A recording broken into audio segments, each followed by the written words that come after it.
오늘 말씀의 주제가 복음의 제사 이렇게 나오죠. 우리 2장 1절 5절까지 말씀을 통해서 복음의 제사라 이런 은혜로 함께 좋은 시간 되기를 바랍니다. 서아프리카에 디카라는 곳이 있는데 거기에 프랑스에서 온 한 선교사님이 10년 전부터 안식년도 없이 계속 그 영혼 구원을 위해서 복음을 사역하는 충성된 일꾼이었습니다. 그때 선교지를 방문한 목사님 이름 중에 한 명이 불쑥 이런 질문을 합니다. 선교사님, 여기 오신 지가 10년 됐다 그랬죠? 네, 10년 됐습니다. 그러면 10년 동안 몇 명을 영혼을 전도했습니까? 그러니까 선교사님이 그대로 2명이요, 2명. 이 말을 들은 일행들 무심코 큰 신뢰가 되는 말을 했어요. 아니, 10년 동안 2명이라고요? 그러면 도대체 여기에 왜 계십니까? 선교사님이 이런 무리한 질문에 화를 내지 않고 조용히 대답을 했는데 어떤 대답을 했냐? 제가 이곳에 온 이유는요, 그건 예수님이 나를 이곳에 두셨기 때문에 저는 그 이유 하나 때문에 여기 이곳에 있는 것입니다. 그랬습니다.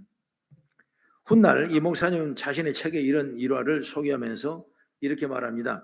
진정한 순종이란 열매가 없어도 낙심하지 아니하고 하나님 뜻에 따르는 것이라 이렇게 정의를 했어요. 다시 한번 여러분, 진정한 순종이란 열매가 없어도 낙심하지 않고 하나님 뜻에 따르는 것이 순종이다. 아멘. 이 말씀을 책에다 써놓은 일이 있는 것입니다. 어려운 순간에도 사람들의 비난에도 지킬 걸 지키는 것이 참된 순종이고 우리의 진정한 사명인 줄로 믿습니다. 어렵다고 떠나버리고 힘들다고 안 해버리고 그러면 여러분 절대적인 하나님의 순종 속에 살 수가 없는 거예요. 주신 사명을 잘 감당하는 각자 여러분들이 그런 믿음을 갖고 나갈 수 있는 제가 열리길 바랍니다. 여러분 어떤 유혹에도 흔들리지 않고 믿음 가는 것이 진정한 순종이다. 그런데 많은 사람들은 자신의 생각이 앞서서 하나님의 뜻을 여러분 따라가지 못할 때가 너무나 많아요. 오늘 본문의 말씀을 통해서 나는 그런 이 영적인 은혜를 받기를 원하면서 설교를 준비했습니다. 이스라엘 사람들이 가나안에 들어갔죠, 이제. 그리고 자기 땅을 12지파가 다 분배를 받았어요, 분배. 그러니까 내 땅이죠. 가나안 땅이 다 내 땅이에요. 지파별로 다.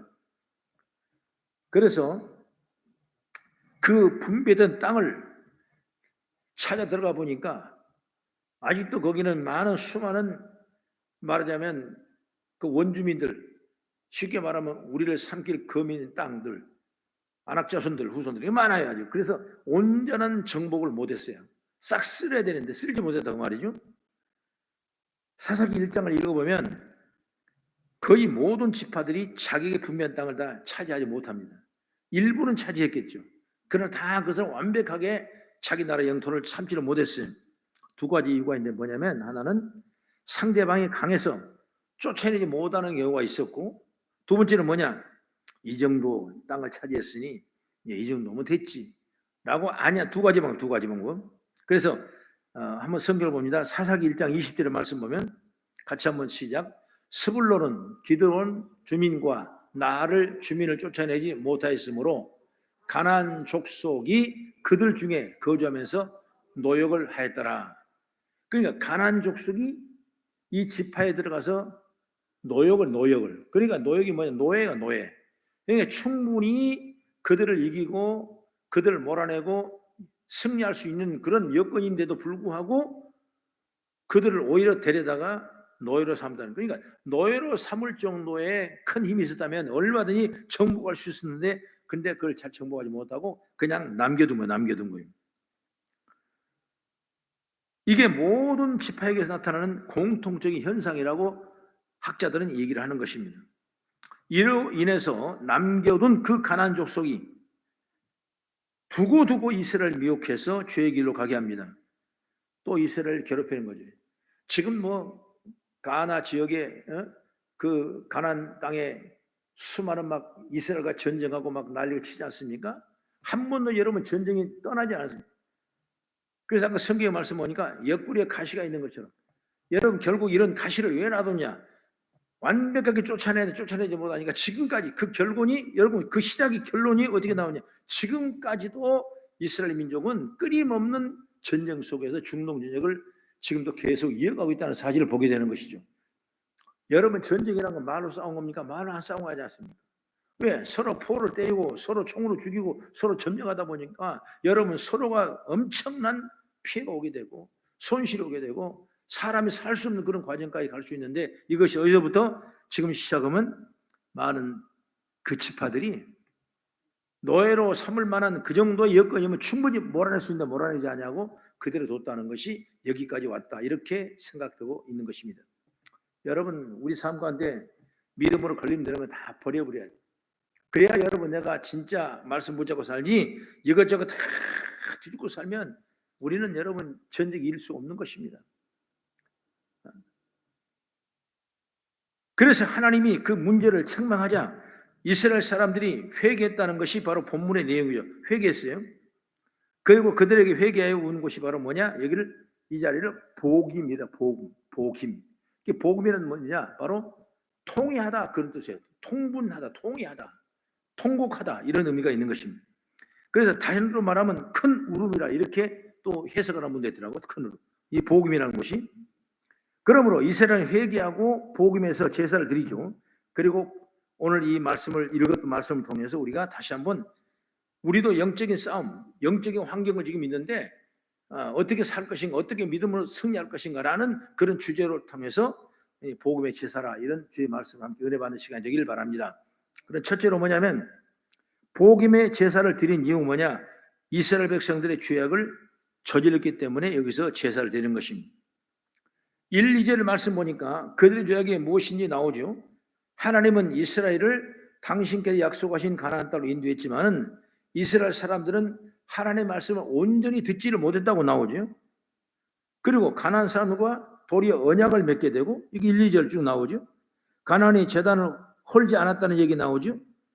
바로 그것은 가나안의 우상을 섬겼다는 얘기죠. 그래서 그들이 이스라엘 가시가 되고 바로 올무가 되는 거예요. 3절 말씀 보니까, 그러므로 내가 또 말하기를 내가 그들을 내 앞에서 쫓아내지 아니하리니 그들이 너희 옆구리에 가시가 될 것이며 그들의 신들이 너희에게서 올무가 되리라 하였노라, 이렇게 말씀하고 있는 거예요.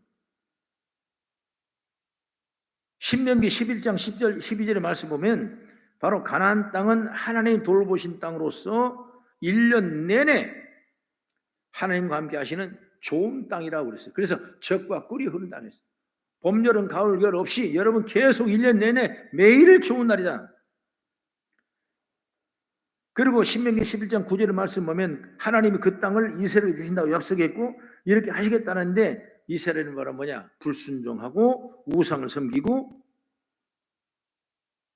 가나안 제단을 헐지 아니하고 그냥 대충 하고 지나갔기 때문에, 완벽하지 못했기 때문에 하나님께서는 그들에게 그 죄를 오늘 밤에 물으시는 거예요. 이렇게. 여러분, 죄가 무서운 건 왜 그렇습니까? 우리를 망하게 하기 때문이에요. 그런데 사람들은 그 사실을 알지 못하고 그걸 계속 반복하는 짓을 하기. 사람들은 얼마든지 회개하고 새로운 삶을 살 수 있는데 또 불구하고 여러분 또 넘어지고 또 넘어지고 그런 거죠. 그러니까 이걸, 이 비유를 잠언서 26장 11절 이렇게 말합니다. 개가 그 토한 걸 도로 먹는 것 같이 미련한 자는 그 미련한 것을 거듭 행하느니라 그랬습니다. 제가 한번 시골에 한번 있을 텐데 고기를 좀 놔뒀는데 그냥 금방 누가 물고 가버렸어요. 금방 놀랐어요. 어디 갔나 그랬더니 우리 집 개가 아니고 다른 집 개가 그 문통으로 싹 들어와가지고 그걸 물고 나간 거 보니까, 그 물고 나가다 그냥 나가는 것이 아니라 그 옆에 정원 옆에다가 막 구멍을 파더니 거기다가 딱 그 숨겨놓고 나가네. 그냥 가만 봤어요. 그러니까 또 한 마리 또 데리고 와요. 또 데리고 왔는데 둘이 나가서 그걸 먹고 와요. 먹고 거기다 먹어요. 둘이 또 먹고. 그 나중에 와서 또 와서 그거를 갖다가 토해나 거기다가 또 묻어놔. 그래서 묻어놔. 그래, 그 성경의 말씀이 참, 개는 사람은 토해놓은 건 안 먹지 않습니까? 여러분, 어느 짐승 자기 토해놓은 건 먹지 않아요. 그런데 개는 내가 토해놓은 걸 또 먹는다는 것입니다. 그 얘기죠. 미련한 자는 미련한 것을 거듭 행한다고 말이죠. 또 미련한 게 아니라 또 미련한. 또 경고를 듣지 않고 미혹에 빠지고 하나님 말 듣지 않고 마귀의 유혹에 빠져서 아담과 하와가 선악과를 선택할 때 그걸 따먹으로 말미암아 우리에게 죽음에 왔던 것처럼 이것은 바로 선악과 문제가 아니라 하나님의 말씀을 무시했다는 것이 더 문제죠. 여러분 먹는 거 안 먹는 거 이게 문제겠습니까? 하나님의 말씀을 떠나버리고 하나님을 믿지 않은 것이 문제가 되는 것이죠. 여러분 말씀을 따라가지 않고 욕심을 따라갔다는 건 더 큰 문제죠. 마귀의 말을 하나님의 말을 더 신뢰했기 때문에 금저가 생기는 것입니다. 이렇게 우리도 아담과 하와처럼 하나님의 말씀을 선택하지 아니하고 믿음으로 가지 않으면 하나님의 복을 놓치고 있음을 깨닫는 지혜가 있기를 축복합니다. 하나님은 이스라엘 사람들에게 말씀하셨듯이 우리에게도 동일하게 복을 약속하셨어요. 그런데 우리는 그 복받은 길로 안 가고 죄를 가까이 하며 자꾸 심판의 길로 가는 것입니다. 그러므로 예레미야서 21장 8절에 한번 같이 읽어보겠습니다. 이렇게 선지자가 말하죠. 시작. 여호와께서 말씀하시기를 보라 내가 너희 앞에 생명의 길과 사망의 길을 두었노라. 너는 이 백성에게 전하라 하셨느니라. 두 길을 줬죠. 하나는 생명의 길을 주고 하나는 사망의 길을 주고. 여러분 어떤 길을 선택하겠습니까? 여러분 이것은 이스라엘만 해당되는 건 아니에요. 우리도 마찬가지예요. 사망의 길, 즉 자신의 욕심을 따라가는 마귀를 따라가는 길이 있고 또 생명의 길, 즉 예수님의 말씀을 따라가는 길이 있는 것입니다. 그러므로 여러분 이 말씀 속에 우리가 은혜를 받는 지혜가 열리길 축복합니다. 다음 주에 설교 제목을 먼저 나왔어요. 복 있는 사람. 10분 내로 설교를 끝내야 되는데 또 새로운 성도한테 이 말씀을 전해야 되는데 고민하다가 복 있는 사람 시편 1편 1절부터 6절까지 말씀을 통해서 제가 이미 다 원고를 다 준비해놨어요. 그리고 10분 설교하고 그 다음에 우리 홍영포 박사님께서 나오셔서 모든 걸 좀 주제해가면서 듣고 또 케어하고 또 우리의 문제를 제시한 걸 들어주고 이런 시간들이 되지 않을까 그렇게 생각하는데 여러분 복 있는 사람이 누구냐? 그 말씀을 지금 드리고 싶은 겁니다. 복 있는 사람은 여러분 악인의 꾀를 따라가지 아니하고 죄인에게 서지 아니하고 오만한 자리에 앉지 않은 그 사람이 복 있는 사람이에요. 할렐루야. 날마다 율법을 묵상하고 말씀을 묵상한다는 건 뭐냐면 말씀을 따라가는 것이죠. 말씀이 가라면 가는 것이고 말씀에 순종하는 것이 바로 율법을 따라가는 거예요. 그 자가 바로 복 있는 사람이에요. 근데 악인은 그렇지 않으면 결국 망하는 짓밖에 할 수밖에 없다는 걸 성경은 말씀해주고 있는 걸 보게 되는 것입니다. 그러면 우리는 여러분 어떤 길을 선택해야 될까?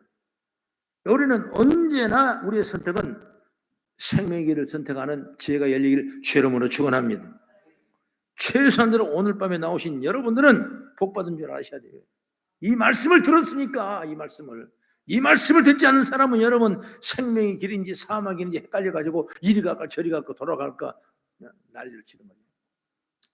그러면 여러분 오늘 이 밤에 이 말씀을 듣고 날마다 우리는 주어진 삶 속에서 선택이 생명의 길을 선택해 나가는 복된 자가 되기를 축복합니다. 그 다음에 두 번째로 뭐냐? 복이 모인 사람은 울면서 회개했다. 하나님이 사자를 보내서 이스라엘 사람들을 책망하자 이스라엘 사람들이 어떻게 했는지 본문 4절의 말씀 보면 여호와 사자가 이스라엘 모든 자손에게 이 말씀을 이름해 백성이 소리를 높여 운지라 이렇게 나오죠. 백성들이 소리 높여 웁니다. 그래서 그곳 이름을 바로 통곡이라 뜻인 바로 복임이에요. 그러니까 복임은 통곡이다. 이것은 이스라엘 사람들이 자신들의 행위를 생각하며 회개했던 장소다는 거예요. 여러분 회개라는 것은 반드시 감정의 변화가 일어나게 되어 있습니다. 자신의 죄가 드러나고 악한 모습이 드러나면 감정이 움직이게 되어 있는 것입니다. 대부분의 경우 회개의 현장에는 울음이 가득하죠. 여러분 물론 울음이 없을 수도 있지만 대부분 회개 현장에 눈물이 가득합니다. 느헤미야 8장에도 보면 성벽을 건축하고 모인 사람들이 하나님의 말씀도 그때야 통회하며 울고 깨달았던 것입니다. 여러분 감정이 움직이지 않는 회개는 불가능한 거죠. 내 자신이 하나님을 말씀을 거역하고 죄악을 행하는 그런 어느 날 하나님이 나의 연약하고 더러운 내 자신을 보게 하고 있던 것을 보게 되는 것이죠. 그럼 그걸 느끼고 깨닫고 잘못되면 고쳐나가는 거죠. 그것이 진정한 회개의 이런 길인 줄로 믿습니다. 저 여러분 혹시 하나님을 근심을 생각해 본 적이 있냐고.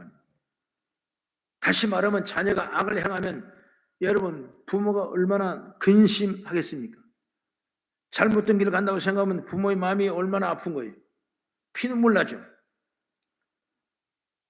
우리가 악을 행하면 주님께서 그러지 않겠냐 그 말이에요. 그렇기 때문에 로마서 8장 26절의 말씀 보면 성령이 말할 수 없는 탄식으로, 이 말이 뭐냐면 성령이 우시는 거예요. 말할 수 없는 탄식으로 우시는 거예요. 그러면서 우리를 위해 친히 간구하신다 성경이 말씀하고 있어요. 그렇기 때문에 우리가 이 회개는 뭐냐? 울음이 나와야 되고 감정이 있어야 되고 곡함이 있어야 되고 우리 악을 행하면 성령님 우리를 탄식하며 기도한다는 사실을 믿어야 되고. 왜 그랬습니까? 우리가 잘 되기를 바라시고 원하는 기도인 줄 믿으시기 바랍니다. 하나님은 우리가 잘 되기를 바라는 거예요.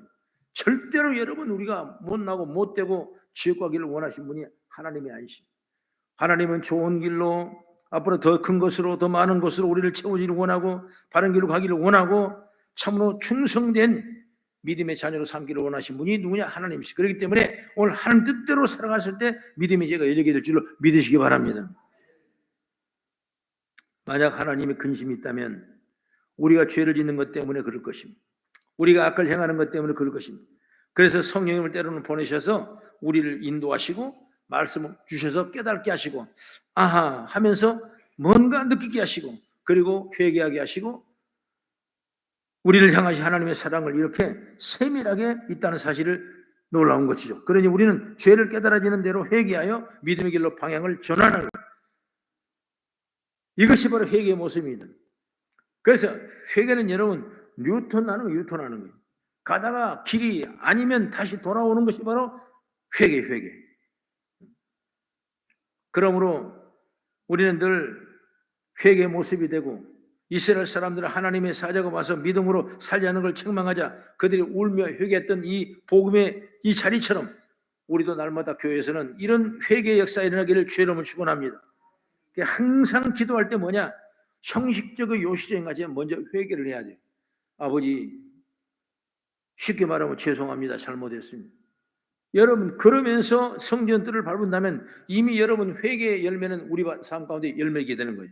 그래서 여러분 기도의 열매 맺고 주와 동행하는 은총과 축복이 있기를 주의 이름으로 축원합니다.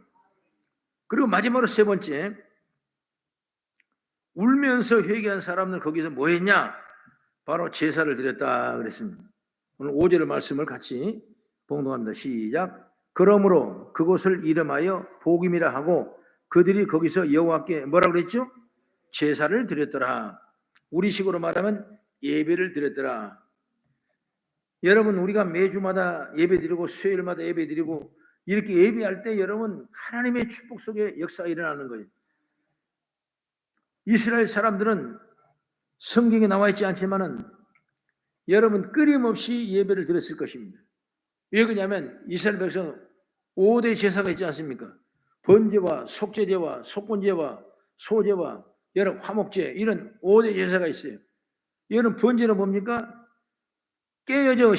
깨어져서 드리는 희생의 제사가 바로 번제예요. 그러면 속건제와 속죄제는 뭐냐? 바로 죄의 사함의 길을 열어주는 그 제사가 바로 속건제와 속죄제예요. 그렇기 때문에 오늘 이 제사는 이 죄사함 받을 수 있는 제사고 이것이 이스라엘 사람들이 범죄했을 때 드리는 패턴이고 레위기 1장 이후에 쭉 보면 그 제사법이 쫙 나와 있어요. 여러분 우리는 어찌되면 죄사함을 받게 제사드리고 믿음으로 살겠다는 헌신의 제사드리고 회개가 구체화되는 것입니다. 그래서 복음의 제사가 의미하고 있는 것입니다. 이것은 우리에게도 큰 의미가 있죠. 생각만의 회개, 마음으로 회개, 이게 달라지지 않는 것입니다.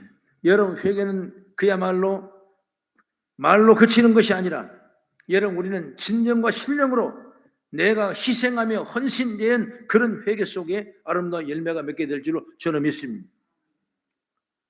이런 우리의 자신을 보면서 주님을 어떻게 말하십니까?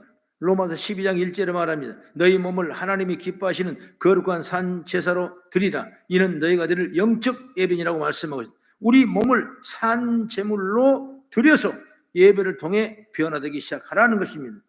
이거 없이 여러분 변화할 수 없는 것입니다. 사람이 어떻게 변화할 수 없어요. 예배를 통해 내가 산 제물이 됐을 때 그때부터 변화 역사가 일어나는 겁니다. 이런 재물이란 건 뭐냐면 바로 희생하는 것입니다. 바로 희생하는 것. 생명의 목을 치는 것이 바로 재물인 거죠. 예를 들어서 여러분 시골에 보면 시제할 때 보면 수박도 여러분 갖다 놓고 착 목을 딱 치지 않습니까? 하여튼 사과도 치고 배도 치고 다 칼로 잘라놓고 왜? 이게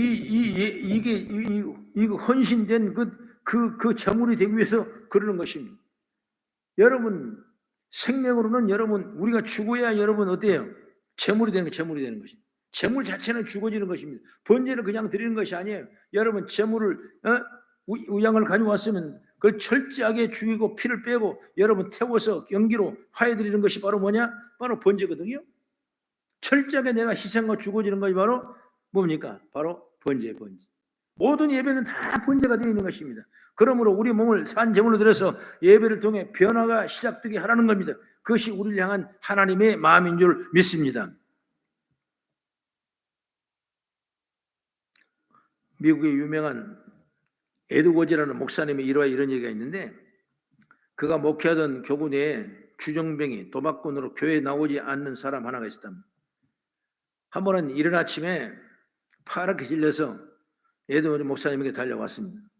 그리고 하는 말이 내가 간밤에 꿈을 꿨는데 천사가 나타나 너 만일 회개하지 않으면 내년 오늘에 너를 불러가겠다 이렇게 하더랍니다. 그래서 목사님이 지금까지는 잘못된 삶을 회개하고 새로운 삶을 살라고 권하자 이 사람은 그날부터 술을 딱 끊고 도박도 끊고 교회에 충실했습니다. 그런데 몇 개월이 지나가더니 그 발걸음이 교회에 뜸해지게 되고 점점 열심히 없어지게 되는 거예요. 그리고 다시 술로 조금씩 시작하게 되고 도박에도 조금씩 손을 대기 시작했답니다. 에드워즈 목사님 그를 불러서 구원하고 그가 본 꿈의 환상을 환상시켜 주었습니다. 내가 그때 꿈 꿨지 않냐? 네가 나한테 뭐라고 그러냐? 근데 꿈꾸니까 네가 이렇게 계속하면 내년 이날에 너를 죽이겠다고 너 사자가 나한테 얘기했지 않냐? 네가 말 꾸는지 했냐? 그런데 그 사람이 하는 얘기가 글쎄요. 자 그러더랍니다. 그러면 교회도 멀어졌던 것입니다. 드디어 완전 이전 상태로 돌아가고 이제는 목사님이 말씀에도 이제 그 말씀이 반항이 들리게 되고 그런데 어느 날 그런 어떤 2층 술집에서 술에 만취가 되어 계단에 내려오다가 실족해서 떨어져 죽고 만 것입니다. 여러분 이것도 우연이라고 재수 나빠서라고 하는 사람도 있겠지만은 분명히 하나님의 경고를 받아야 되는 지혜가 열리게 될 줄 믿습니다. 여러분 다시 말하면 우리가 회개하지 않아 당한 징계를 받아야 여러분 믿음이 자라는 것입니다. 우리가 징계 없으면 사생활하고 있지 않습니까? 여러분 우리가 자꾸 이런 과정을 여건을 통해서 힘든 걸 통해서 하나님을 알게 되고 나라를 보게 되고 그리고 주의 뜻을 이루어갈 수 있는 아름다운 동력의 도구로 저 여러분을 사용해야 될 줄 믿으시기 바랍니다. 그래서 오늘 무거운 주제 같지만 이 복음의 제사, 통곡의 제사 보면서 주님이 우리에게 원하시는 건 무엇인가 깨닫는 지혜가 열리기를 축복합니다. 믿음의 자들은 우리에게 반드시 좋은 일이 일어날 줄 믿습니다. 하나님은 그 길을 다 열어놓으시고 도피성을 열어놓으시고 도피하면 피할 길을 주셨던 것처럼 하나님은 다 믿음으로 예배하고 회개하면 다 피할 길을 주시고 회복의 능력과 축복을 주게 될 줄로 믿습니다. 때로는 어렵고 힘들고 내가 감당하지 못한 일이 있더라도 여러분 다시 믿음을 가지고 다시 담대히 나갈 수 있는 그런 능력과 축복을 위해서 나간다면 하나님이 성령을 통해 더 큰 은혜와 지혜로 우리에게 열리게 될 줄로 믿습니다. 기도합니다.